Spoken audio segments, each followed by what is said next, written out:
Why does Linux user management resemble old Unix? Imagine stepping into a computer system where managing users feels like talking to an old friend. That's because Linux user management is very similar to what Unix used decades ago. Both systems organize users, groups, and permissions in a way that feels familiar. When you create a user, you assign a unique number called a user identifier, or UID. Groups also get their own number called a group identifier, or GID. These numbers help the system decide who can access what. Linux was built to be compatible with Unix from the start.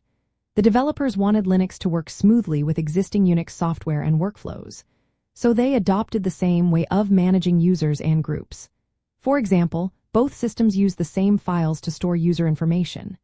The file called /passwd holds details about each user, like their name, home directory, and login shell.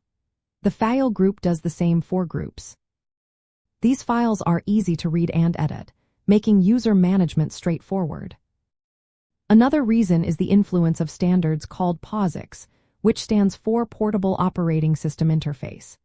These standards set rules for how operating systems should behave, especially in areas like user management and permissions. Both Unix and Linux follow these rules, which keeps things consistent. That's why commands like useradd, usermod, grouped, and passwd work in very similar ways on both systems.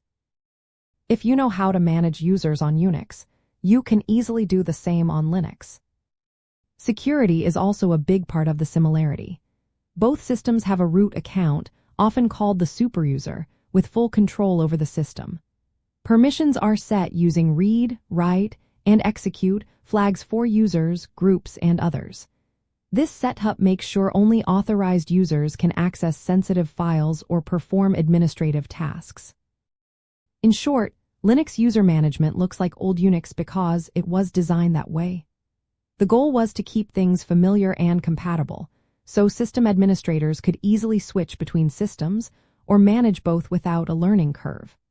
This shared approach makes Linux a natural choice for environments that relying on Unix-like behavior, and it helps keep user management simple and consistent across different platforms.